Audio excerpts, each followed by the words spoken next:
As part of measures to promote accountability and good governance, the Yobe State chapter of the Nigerian Union of Journalists (NUJ) has organized a ministerial briefing to showcase the achievements of Governor Mai Mala Buni-led administration. The event, which was used to mark the second anniversary of Governor Buni, was held at the NUJ Secretariat, Damaturu, the state capital. It created opportunity for journalists to ask questions and make comments on the challenges facing the administration. The Ministries of Information, Works and others gave accounts to justify the 2 years of Governor Buni's administration. His Excellency Governor Mai Mala Buni has done wonderfully well over the last 2 years.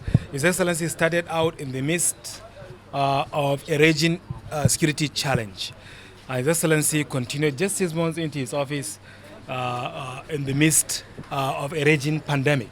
These are two serious challenges that can really task the effort and the energy of any leader anywhere in the world. But His Excellency has weathered the storm, has done wonderfully well, retrofitting and repositioning the state information sector, working wonderfully well in the building of roads, improvement of medical services across the state, retrofitting, renovating, equipping healthcare centers across the 17 local government areas. His Excellency doing well, ensuring that youth have the support they need to thrive and to stand on their feet. His Excellency doing well, ensuring that there is adequate water supply across the state and the farmers have the support that they need. All of these are eventful. All of these are great things that His Excellency has done. His Excellency is having uncommon passion, uncommon love for education.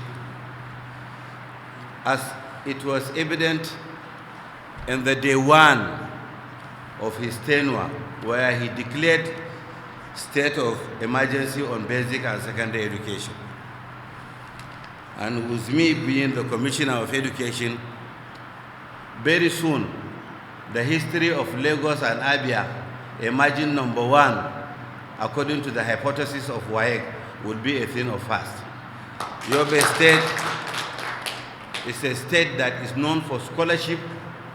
God has endowed Yobians with a lot of cognitive domain. We have produced Islamic scholars of international repute, the like of Sheikh Gibrima, the like of Gwani Ainoma. This, our God-given prestige, will not be allowed to go in vain. The local government and the federal ministries, departments and agencies, as well as development partner donor agencies, to support and sustain these relationships and to ensure effective monitoring and evaluation of the activities of the 17 local government councils. The ministry has been structured into 7 departments, with each department having a specific role to play in the discharge of its basic education, security, and roads, jointly executed with the state government on the basis of 60-40%. And so far, though these projects have been awarded at different times, so some of the projects now reach about 76%, like that of Damaturu Modern Market, and some around 68%, while some about 40% of completion. So far, within these projects, due process were duly followed, and also when it comes to issue of assessment, presentation of CV and so on, we always based on the site meeting assessment of the report of the site meetings, the recommendations of the supervising ministries like the Ministry of Housing and Urban Development, and also the opinion of our consultants that are supervising these projects. We have to table all these opinions, their positions before making any commitment toward these projects. This ministry, we all know, is saddled with the responsibility of providing infrastructure in the areas of roads, drainages, bridges, culverts, and the maintenance of existing ones. And it is also saddled with the responsibility of coordinating or liaising between the ministry and the Federal Ministry of Works. The ministry, just like other ministries, it has 5 main directorates. The main normal directorates we know, planning, admin, and the finance are there. And then we have the backbone of the ministry, that is the civil engineering department, as well as the mechanical engineering department. These are the main departments of the ministry. So all works that have been saddled for the ministry to undertake are being undertaken by these 2 main ministries with the support from the planning and the other supporting departments.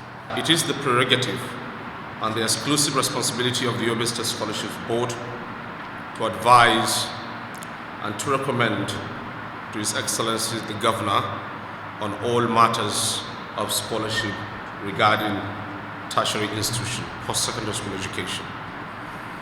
And that is one thing that I have always wanted to make clear, that the Scholarship Board has no mandate on basic education, secondary schools and primary schools, by virtue of the laws that establish the board. But we have mandates on tertiary institutions, from colleges, polytechnics, universities, and above. And that is why we followed this law to the latter, and we've kept advising and recommending and suggesting to His Excellency the Executive Governor of Yobe State, His Excellency Honorable Memala Buni. Dwindling resources, which equally affected some of our operations, and the recent strike embarked upon by the Judiciary Staff Union to press upon autonomy. It should be noted that one of the greatest achievements of this administration is coming into force of the administration of criminal justice law in Yobe State. By this, Yobe State has joined a committee of states that have passed such law into force. The advantage of having such law is that cases are now being disposed of in good time. It also helps to decongest our prisons, as criminal cases are now being disposed of within reasonable time. We have also discovered that lately we have witnessed upsurge in rape cases. And not only rape cases, we have also upsurge in gender-based offenses. Toward this end, we produce a standard operating procedure for the prosecution of such cases. The standard operating procedure has greatly helped in investigating and prosecuting the cases. Empowerment and poverty alleviation program, as well as social activities. Other activities include rehabilitation of physically challenged and vulnerable persons through socio-economic assistance and reorientation using comprehensive case management services, hospitals, remand homes, and blind workshops. The ministry is also saddled with settlement and repatriation of destitute, unaccompanied children and abandoned children.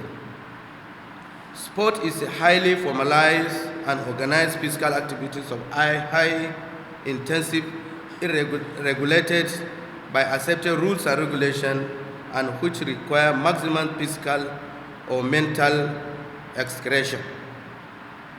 The ministry's policy on sport is therefore to awaken sports conscious. That the ministry has been trying to liaise with the tertiary institutions we have in Yobe State. We have 7, but 2, even though they have a higher education, but they are under the supervision of Ministry of Health. These are the School of Nursing and College of Health and Technology, Guru. These are under the supervision of Ministry of Health. But in Ministry of Higher Education, first of all, we have the State University, Yobe State University. As you know, is one of the fastest growing state university in the country.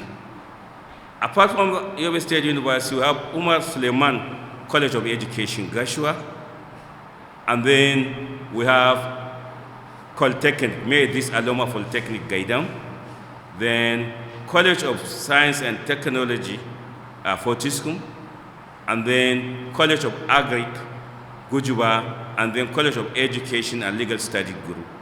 These are the higher institutions we have.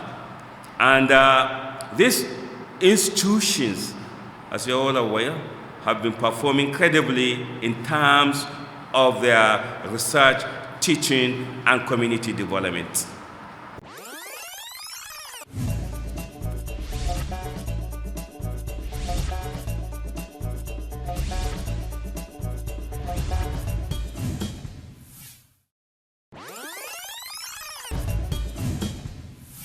Our conversation this week will be on development in the water sector here in Yobe State, and our conversation will be with the Honorable Commissioner for Water Resources in Yobe State, Senator Alkali Abdulkadir Jerjere. Welcome to the program, sir. Femi, you're welcome. Thank you. Let's go straight to the point now. How has the government been able to tackle water challenges in the state? Well, our government is doing whatever is necessary to see that water supply is adequately and sustained in the entire state, both from human and animal conservation. On the line of that, there are about 290 boreholes spread across the state being maintained by the Ministerial and its agencies. And these are not counting on the borehole that were drilled by individuals, by NGOs, on other water sector participants. These are solely boreholes by the government. And we have so far been maintaining all those, replacing those who have broken down or who have dried up. And we have been servicing them, supplying the diesel and lubricants to see that there's a sustained water supply in the state. And so far, so good. There are other projects that are coming in the water sector, which are underway. Recently, through the federal government intervention, we have to take an overhaul of water supply in Gashua, where we replace about 15 number boreholes, change into solar powered borehole, so that we can maintain a water supply in an ever-growing Gashua town, which is a very populated local government. Those projects have been completed, and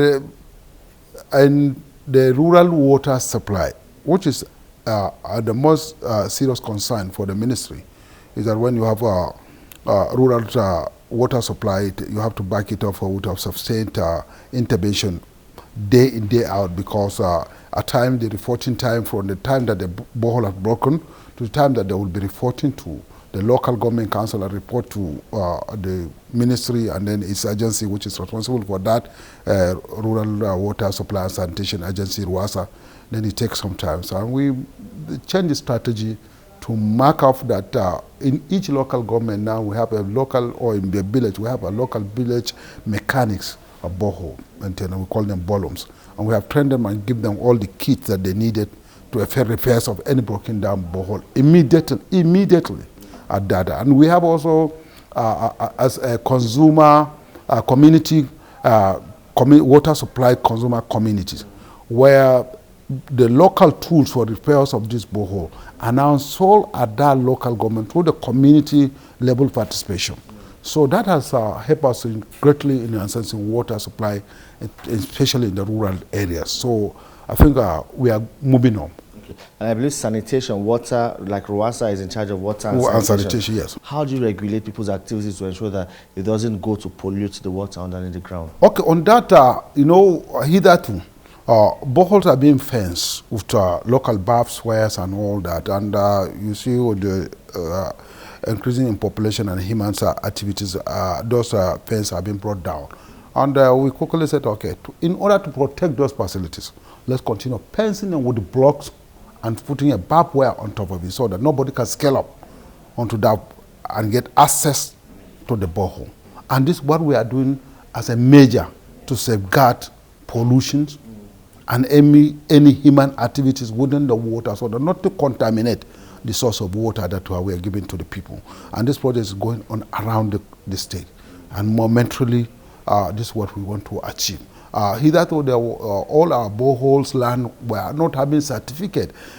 Just an assumption that this place belonged to the water cooperative, belonged to Rwasa, and people now started encroaching, building shops on those land. That's what prompted us to say, okay, people are now working off us because if we couldn't act fast, people will now encroach in all the facilities. Some people say this kind of social amenities like the provision of water can only be found in maybe urban areas, the state's capital, the local government headquarters, but those in the rural areas, some people say they still have to go to the stream to fetch water. What is the case in Yobe State? How are you ensuring that those in the far-to-reach areas are actually reached? I think in Yobe, I can't remember any community now going to stream to even fetch water. First of all, Yobe being a Sahelan state, the water dries off after the rainy season, just in one or two. All streams and ponds, dike, and all those water control points have been dried off. So you don't have that too much incidences of those things happening in Yobe State. But with that sustained effort by the Boni administration, that has given us that impetus that you have to reach to every village, every hamlet you must have water. And that's why our agency, the Rwasa, are not finding it easy, because we have a marching order to reach every community in Yobe State.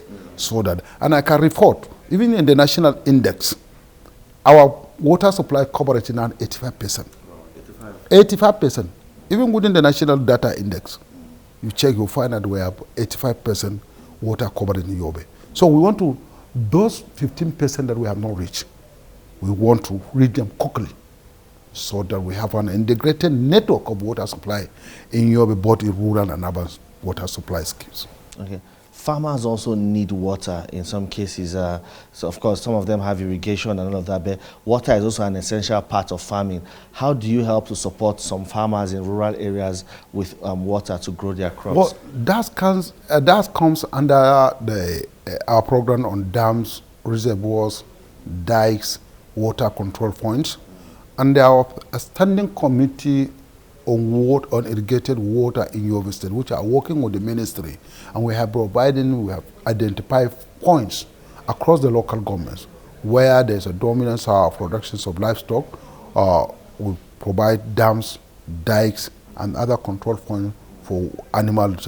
Because Yobe, it may interest you to know that we have the largest concentrations of animals in the whole of the country. Livestock. We have the biggest cattle market in the whole of Africa that is situated in Kano. Cattle market in Gading Alkali is so huge and bubbling.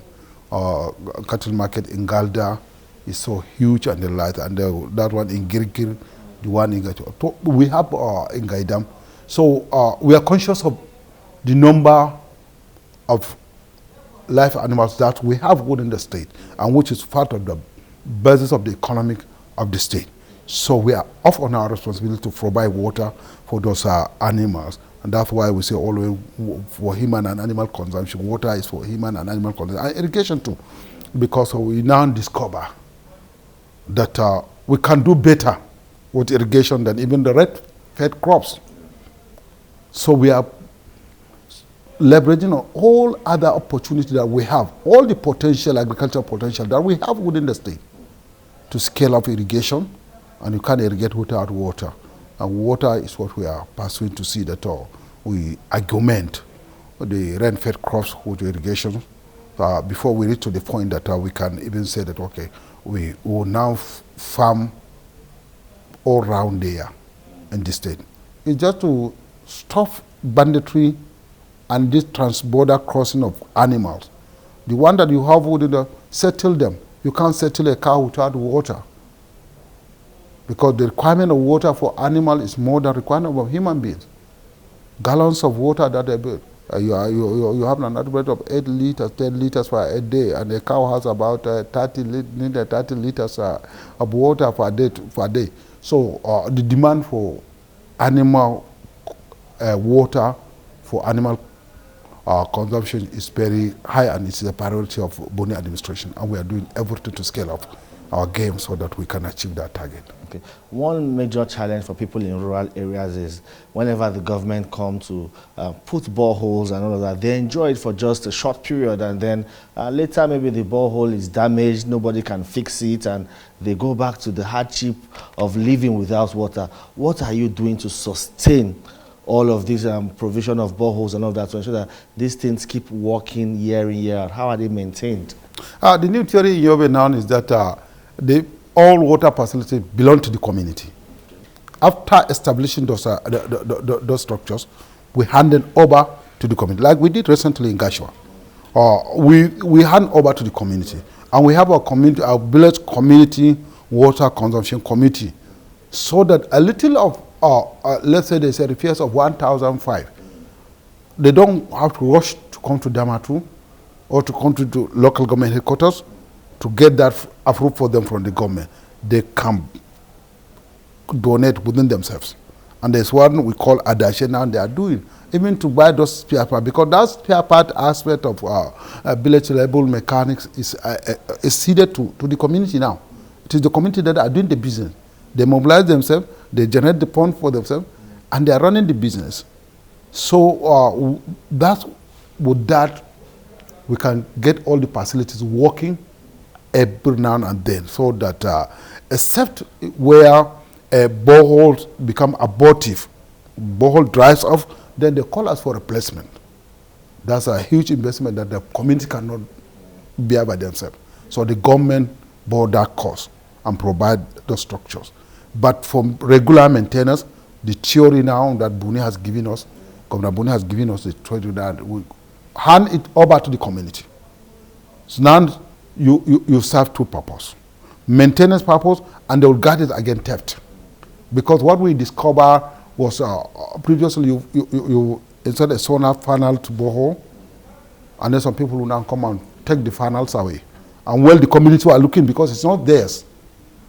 It's government that will come and provide. But now it is yours. Protect it so that nobody can tamper with it, so that you can have sustained water for yourself and your animals. So this far has that been really working? Very well. And that's the case we even presented to the UNICEF and Mexico when we had a meeting in Abuja, and they said that Yobe model is the most sustained model for water supplies, especially in rural areas. Oh. Okay, now lastly, let's talk about maybe future projects. I believe there are other developmental projects coming on board in the water sector in Yobe State. Fill us in on that. Okay, happily to report that the Damatu regional water supply that we have talked on the last programs, now the documents are with the office of the SDA at the council secretariat, about 8 billion naira, very gigantic project for that matter. So this project is coming on board, and also I want to report that there's also an endless quest for water supply to Pika town, which is the headquarters of Pika local government, which because of the geology of the area, water, you go to 300, 500, even you can't get water under it because of the basement problems. So that's also have been, is coming up very soon. We have perfected all the comments from the BPP to the minister, and now it should also go to the council secretariat for approval.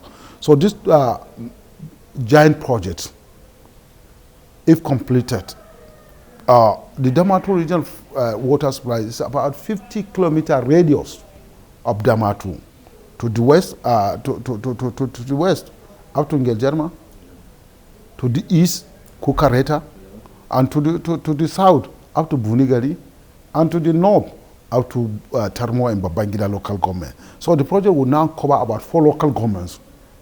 That's the Matru region water supply. So this is a very huge project that would now spread up to 4 local governments, and a history of water probably in Damatru, the metropolis, and those 4 local governments will now be covered, because this is a very serious water facilities project which can take care of all those things for maybe a decade or more to come.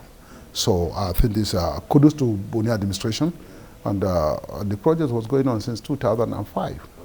So having it to be completed this time is a landmark achievement for the government of the day.